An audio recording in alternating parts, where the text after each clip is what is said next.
नमस्कार, आप देख रहे हैं चर्चा में। आपके साथ मैं हूं दीप्ति शाही सिंह। हर साल 26 नवंबर को देश भर में संविधान दिवस मनाया जाता है।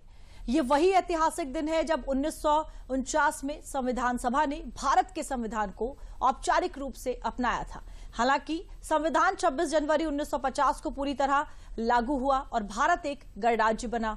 इस बार 76वें संविधान दिवस को खास बनाने के लिए केंद्र सरकार ने एक महत्वपूर्ण पहल भी की है। सरकार ने इस वर्ष संविधान को 9 भारतीय भाषाओं में अधिकृत अनुवाद जारी कर दिया है।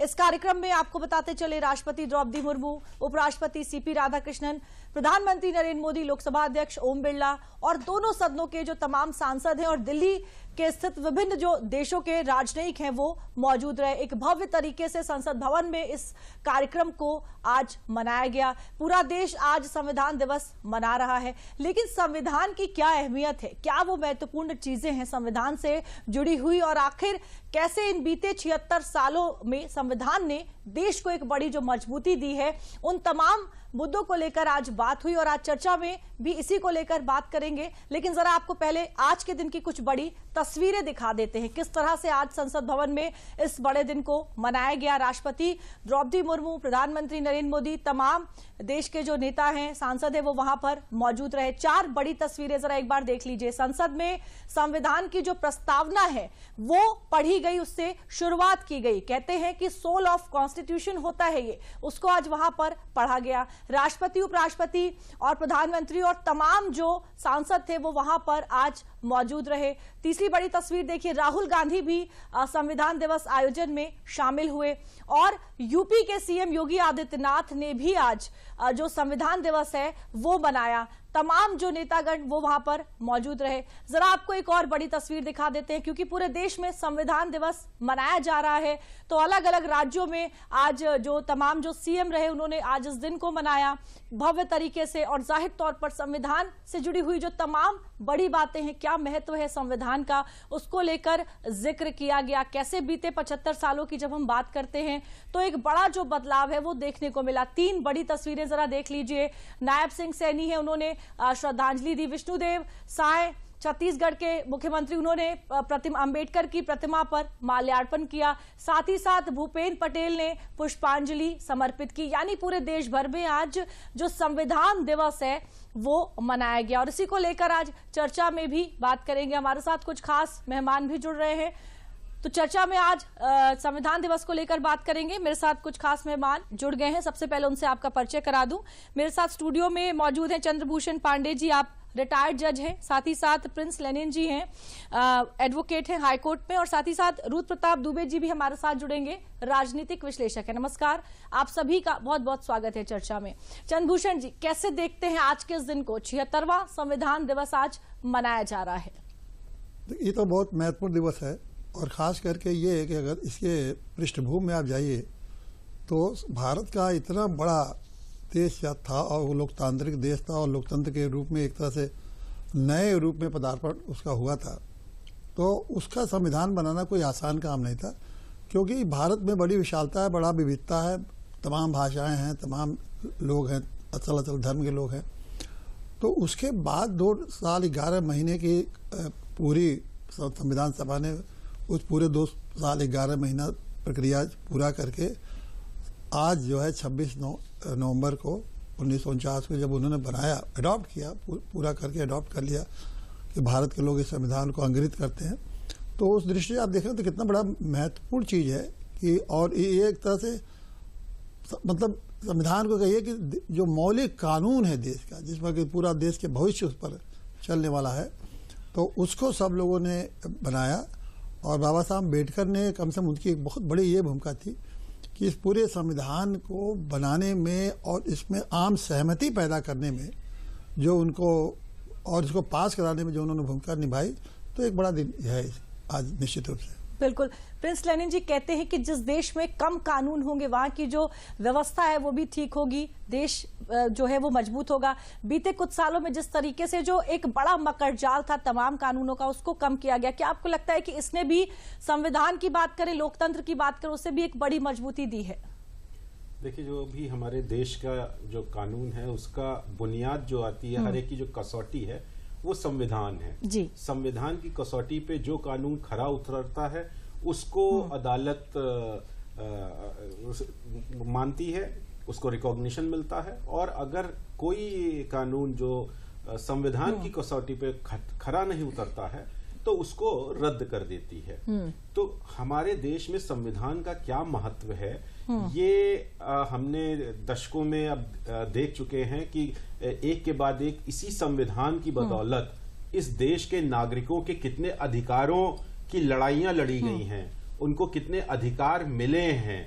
बड़े से बड़े केसेस का आप नाम ले लें जिसमें अगर संविधान की बात होती है तो केशवानंद भारती का केस हमेशा सर्वोपरि आता है। तो इस तरह से जो संविधान है वो कहीं ना कहीं हमारे देश की एक नींव है, वो आधारशिला है जिसके ऊपर ये देश और इसकी जो संस्थाएं हैं वो खड़ी हुई हैं। इस देश को सुचारू रूप से चलाने में संविधान का बहुत बड़ा योगदान है।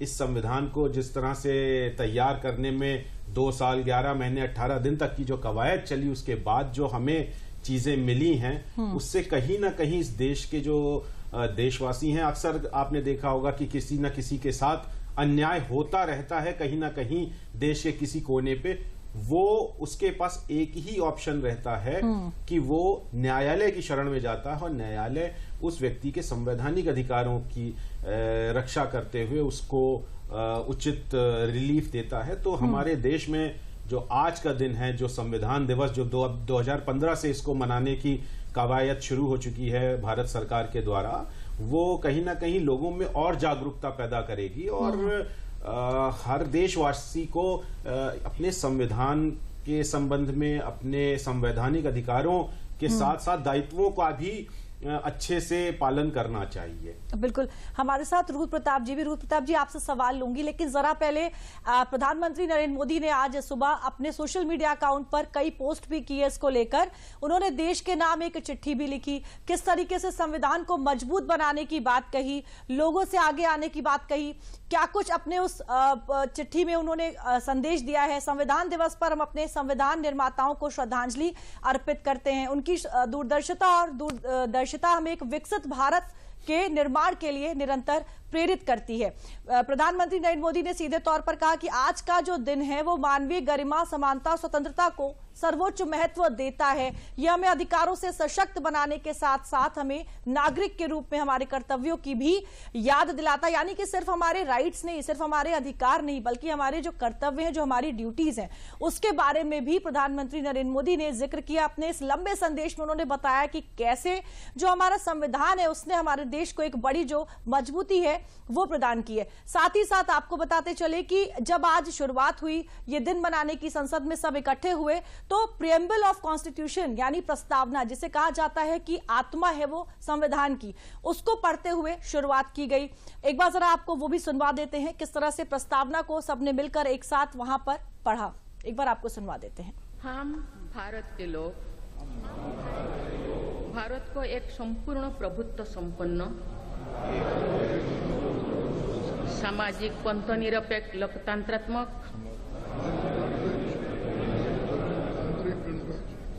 गणराज्य बनाने के लिए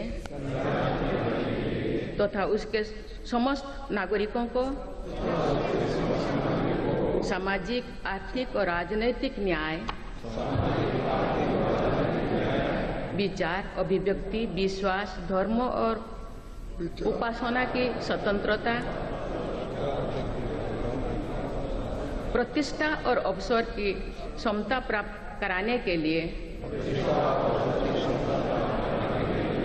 तथा उन सब में व्यक्ति की गरिमा और राष्ट्र की एकता और अखंडता सुनिश्चित करने वाली बंधुता बढ़ाने के लिए दृढ़ संकल्प होकर अपनी इस संविधान सभा में आज तारीख 26 नवंबर 1949 ईस्वी को एतद द्वारा इस संविधान को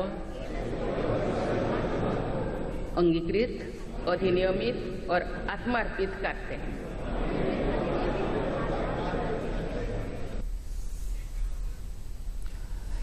हमारे साथ रूद प्रताप जी हैं, राजनीतिक विश्लेषक हैं। रूद प्रताप जी, देखिए अभी बीते कुछ समय की जब हम बात करते हैं, संविधान को लेकर एक बड़ा नैरेटिव सेट करने की कोशिश की गई। तमाम ऐसे दल जो संविधान बचाओ का एक पूरी जो मुहिम थी वो चला रखी थी, लेकिन क्या इस बात को समझना जरूरी है कि संविधान बचाने की नहीं, उसे मानने की, उसको फॉलो करने की चीज है संविधान की जब हम बात करते हैं? तो संविधान दिवस इतना अधिक महत्वपूर्ण बन पाया है तो वो भारत के प्रधानमंत्री नरेंद्र मोदी जी की ही वजह से पता है। वजह ये सिर्फ 2015 की नहीं है। संविधान दिवस का 60वां दिवस था जब गुजरात में संविधान गौरव यात्रा वहां के गुजरात के मुख्यमंत्री नरेंद्र भाई मोदी ने निकाली थी। सुरेंद्रनगर की वो लाखों की भीड़ जहां पर हाथी पर संविधान की प्रति रख के निकाली गई थी। ये संविधान दिवस से कानून दिवस तक की जो यात्रा है वो भारत के प्रधानमंत्री ने ही तय की है। ये जो आपके एक देश ने संविधान, एक देश के अंदर एक राज्य ने संविधान दिवस मनाने को स्टार्ट किया, वो प्रधानमंत्री मोदी की ही वजह से।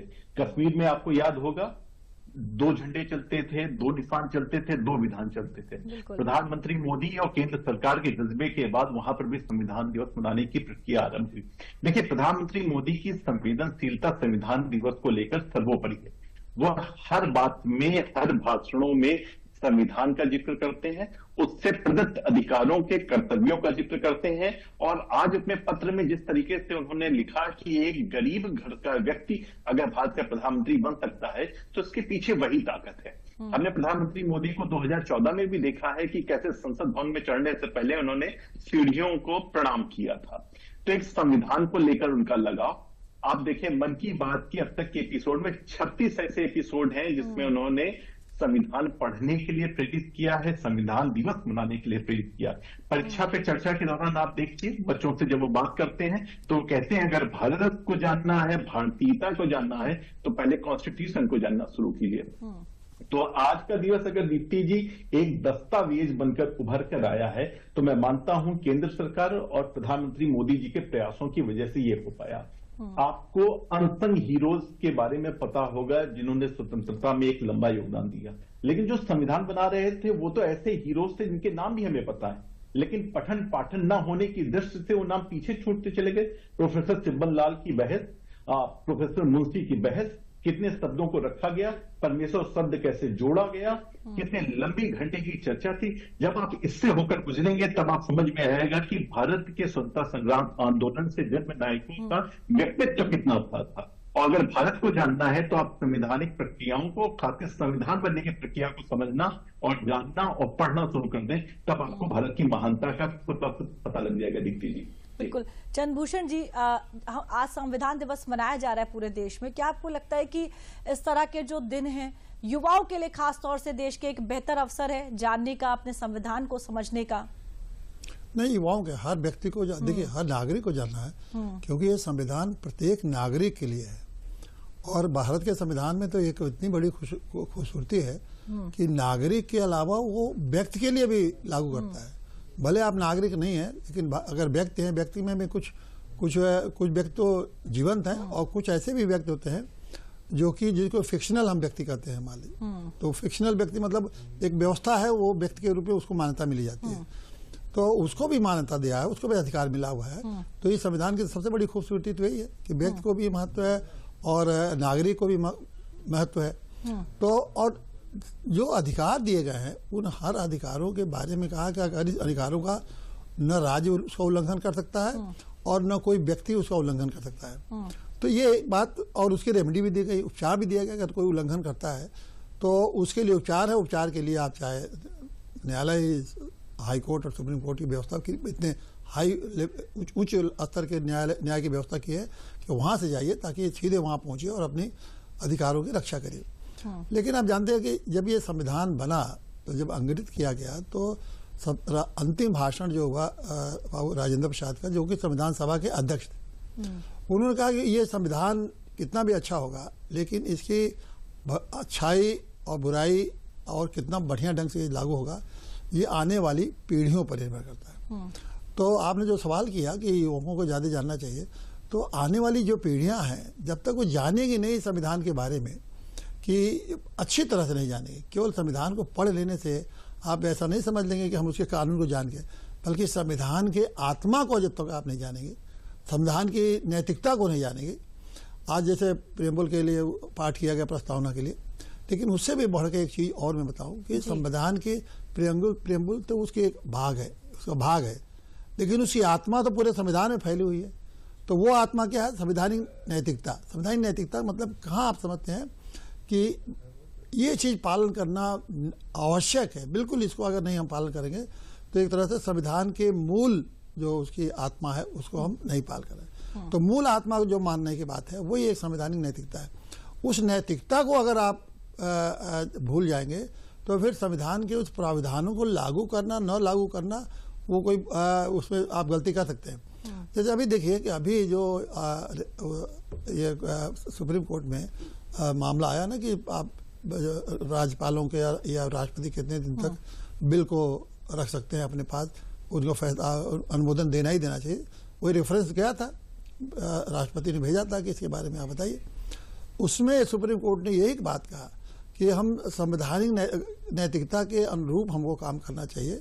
और सबसे बड़ी बात यह है कि उन्होंने कहा कि न पार्लियामेंट सुप्रीम है, न न्यायपालिका सुप्रीम है, न कार्यपालिका सुप्रीम है। सुप्रीम कौन है? हमारे भारत का संविधान। तो जिसको सुप्रीम कहा गया कि भारत का संविधान, तो जो चीज़ सबसे श्रेष्ठ है, सबसे ऊपर है, तो उसको तो एक एक व्यक्ति को उसके आत्मा को, उसके उस नैतिकता को समझ के पढ़ना चाहिए और जानना चाहिए। और उसके लिए जो प्रदत्त अधिकार है उसमें उसके लिए लड़ना भी चाहिए, तो छोड़ना नहीं चाहिए। और जहाँ जहाँ संविधान को लागू नहीं किया गया है उसे लागू कराना चाहिए।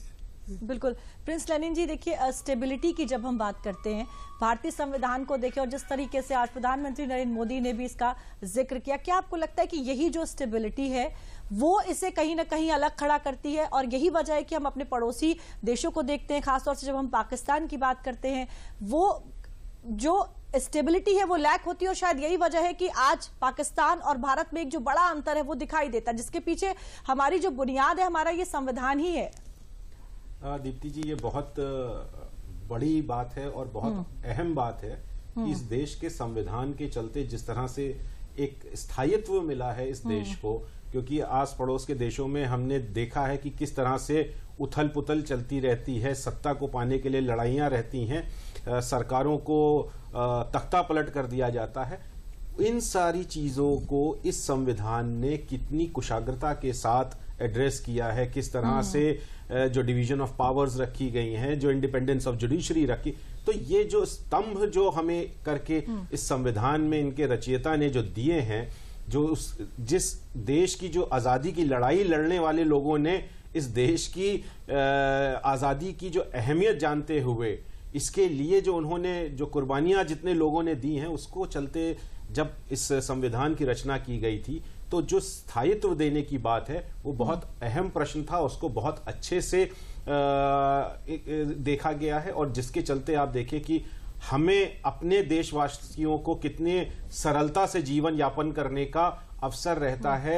इस तरह की जो बड़ी बड़ी तख्ता पलट की जो घटनाएं हमारे चारों ओर होती रहती हैं, आप देखिए कि हमारे देशवासी अपने संविधान के साये में अपने अधिकारों के साथ अच्छे से अपना जीवन निर्वाहन करते हैं। एक दो घटनाएं होती हैं, कहीं ना कहीं कुछ ना कुछ होता, उसके लिए अदालत हमेशा अदालत के दरवाजे खुले रहते हैं। और चाहे वो कोई सरकारी कार्रवाई हो, कोई प्रशासनिक कार्रवाई हो, अदालत बिल्कुल बेबाकी से नागरिक के अधिकारों की रक्षा करती है। बिल्कुल सही कहा आपने। और आपको बताते चले कि संविधान दिवस के अवसर पर तमाम जो प्रतिक्रियाएं हैं वो भी आ रही हैं। अलग अलग राज्यों में आज के इस दिन को मनाया गया है। सबसे पहले आपको सुनवा देते हैं राष्ट्रपति द्रौपदी मुर्मू ने आज के दिन क्या कुछ कहा, जरा एक बार आपको वो सुनवा देते हैं। उस वर्ष हम भारत के लोगों ने अपने संविधान को अपनाया था। स्वाधीनता के बाद संविधान सभा ने भारत की अंतरिम संसद के रूप में भी कर्तव्य निर्वहन किया। प्रारूप समिति के अध्यक्ष बाबा साहेब डॉक्टर भीमराव अंबेडकर हमारे संविधान के प्रमुख निर्माताओं में से थे। बाबा साहेब की 125वीं जयंती के वर्ष में यानी सन 2015 में 26 नवंबर को प्रतिवर्ष संविधान दिवस के रूप में मनाने का निर्णय लिया गया। अत्यंत सार्थक सिद्ध हुआ है। आज के दिन पूरा देश भारतीय लोकतंत्र के आधार हमारे संविधान के प्रति तथा उसके निर्माताओं के प्रति आदर व्यक्त करता है। ओम बिरला ने क्या कुछ कहा, एक बार आपको वो भी सुनवा देते, उसके बाद रुद्र जी आपके पास आऊंगी। भारत की संविधान सभा के अध्यक्ष डॉक्टर राजेंद्र प्रसाद जी, हमारे संविधान के शिल्पकार बाबा साहब डॉक्टर भीमराव अंबेडकर जी एवं संविधान सभा के सभी मान्य सदस्यों का आदरपूर्वक नमन करते हैं। ज्ञान, विवेक, दूरदृष्टि और अथक परिश्रम से ही ऐसा महान संविधान मिला जो में न्याय, समानता, बंधुत्व और हर नागरिक के सम्मान और गरिमा की गारंटी देता है। रुद्र प्रताप जी, जिस तरीके से आज जो एक पहल की गई है सरकार की ओर से 9 अलग अलग भाषाओं में संविधान को जो है वो उसका अनुवादित जो जारी किया गया, क्या आपको लगता है कि एक बड़ा मौका दिया जा रहा है तमाम अलग अलग ऐसे राज्य, ऐसे भाषा वाले लोग जिनके लिए अब ज्यादा सरलता हो जाएगी, और जिसका बार बार प्रधानमंत्री नरेंद्र मोदी ने आज भी कहा कि संविधान को पढ़ना चाहिए, हम सबको जानना चाहिए, क्या इस पहल को कैसे देखते हैं आप? जी, निश्चित तौर पर अभूतपूर्व पहल है। दूसरी बात, अगर आपको विस्तार देना है तो आपको अपनी अपनी भाषा में उसको अनुवाद करके आगे बढ़ाना भी चाहिए, और भारत सरकार इसे कर भी रही है। आपको याद होगा पिछले साल उसने 2 भाषाओं में मैथिली और संस्कृत को किया था, और इस बार 9 भाषाओं में, जिसमें कश्मीरी भी शामिल है, उसमें वो बढ़ा रही है। देखिए, संविधान एक ऐसी चीज है जो हाथ में किताब लेकर चुनाव लड़ जाना नहीं है। संविधान एक ऐसी चीज है जो धारण करने वाली चीज है। धारण इस अर्थों में आप इसको समझ सकते हैं कि बाबा साहब दिल्ली के जिस घर में रहते थे, जब मोदी सरकार आई तो उसको राष्ट्रीय स्मारक घोषित किया गया। लंदन में जहां पर वो प्रैक्टिस करने जाते थे, वहां पर बाबा साहब के लिए मेमोरियल बनाया गया, और वो अकेले ऐसे व्यक्तित्व हैं जिनसे जुड़े हुए 5 स्थानों को पंच तीर्थ करके घोषित किया गया। और आप दूसरी साइड देख लें, जहां पर आपको सांस में संविधान दिखता है और चुनाव लड़ने की बातें होती हैं, वहां पर आप देख लें चुनाव प्रक्रियाओं पर भरोसा नहीं है, न्यायालय पर भरोसा नहीं है, मीडिया पर भरोसा नहीं है, संवैधानिक संस्थाओं पर भरोसा नहीं है, और बात संविधान की हो रही है। देखिए, इस मोदी सरकार में 10% मंत्री दलित समुदाय से आते हैं। प्रधानमंत्री की दलित चेतना को आगे बढ़ाने की कोशिशें, बाबा साहब अंबेडकर के विचारों को आगे बढ़ाने की कोशिशें, और संविधान को हर भाषा में अनुवादित करके विस्तार देने की कोशिशों पर शंका नहीं किया जा सकता। संविधान दिवस को किसी व्यक्ति ने अगर सबसे ज्यादा गंभीरता से आगे बढ़ाने का कार्य किया है तो वो निर्विवाद रूप से प्रधानमंत्री मोदी हैं, जिन्होंने एक राज्य से लेकर इसे राष्ट्र तक लेकर आए, उसके बाद राष्ट्र में भी भाषाओं और इसके बाद बोलियों में भी विस्तार की बात हो रही।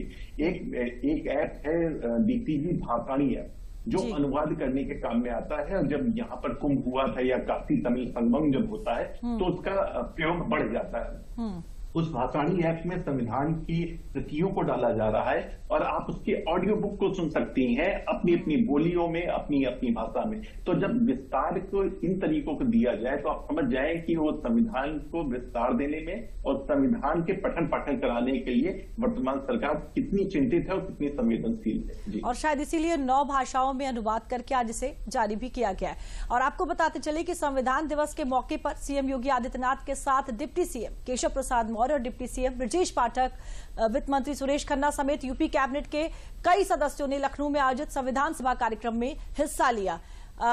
इस मौके पर सीएम योगी ने कहा कि विकसित भारत का रास्ता विकसित यूपी से ही होकर निकलेगा। 5 बड़ी तस्वीरें जरा देख लीजिए। यूपी में भी आज इस दिन को भव्य स्तर पर आज मनाया गया। खुद वहां पर यूपी के सीएम और दोनों डिप्टी सीएम जो है वो वहां पर मौजूद रहे। क्या कुछ कहा इस बड़े मौके पर योगी आदित्यनाथ ने, यूपी के सीएम है, एक बार आपको वो भी सुनवा देते हैं।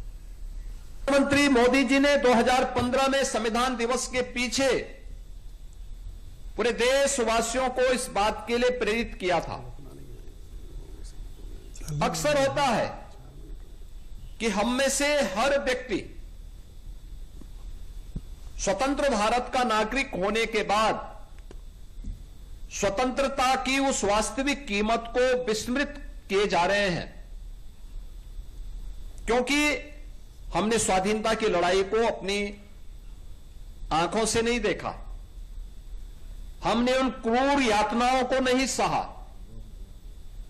परिणाम क्या है? हर व्यक्ति केवल अपने अधिकार की बात करता है, लेकिन अधिकार तब संरक्षित होते हैं, अधिकार तब सुरक्षित होते हैं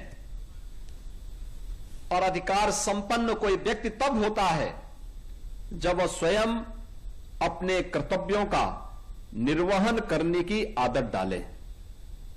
आजादी के अमृत महोत्सव वर्ष में प्रधानमंत्री मोदी जी ने देशवासियों के सामने विकसित भारत की एक संकल्पना रखी। विकसित भारत के लिए प्रधानमंत्री जी ने यही कहा था कि हर भारतवासी के सामने जब देश अपनी आजादी के 100 वर्ष पूरा कर चुका होगा, अभी हम 75 वर्ष में, लेकिन 2022 में उन्होंने कहा था कि 75 वर्ष हमारे आजादी के पूर्ण हो रहे हैं, लेकिन जब देश अपनी आजादी के 100वें वर्ष में जाएगा तब हमें कैसा भारत चाहिए। अगर हमें विकसित और आत्मनिर्भर भारत चाहिए तो इसके लिए हर भारतवासी को चाहिए कि वो उन पंच प्रणों के साथ जुड़े, जो पंच प्रण हमें हमारे दायित्वों का एहसास करा सके। विकसित भारत की संकल्पना को आगे बढ़ाने के लिए विकसित उत्तर प्रदेश सही है।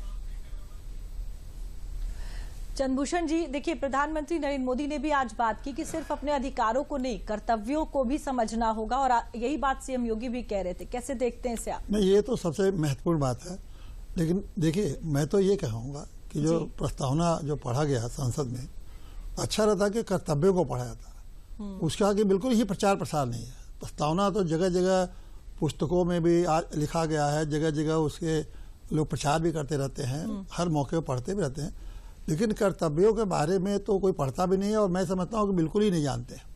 और ख़ास करके राजनीतिक लोग तो बिल्कुल ही नहीं जानते हैं कि ये कोई हमारा मौलिक जो कर्तव्य है वो क्या है। और इसी नाते इसलिए मैं कह रहा हूँ कि देखिए, जो बातें उसमें लिखी गई हैं, ये कभी आप देखा आपकी राजनीतिक लोग अपशब्द बोलते हैं, गाली गलौज देते हैं, एक दूसरे को आरोप प्रत्यारोप लगाते हैं, और कितनी, चाहे राजनीतिक मामला हो, चाहे धार्मिक मामला हो या सामाजिक मामला हो, हर जगह इतना आरोप प्रत्यारोप, वो सारी बातें ऐसी हैं। और जो जिस तरह से उनका व्यवहार होता है, कहीं लगता नहीं है कि संविधान के मौलिक कर्तव्यों का कहीं पालन हो रहा है।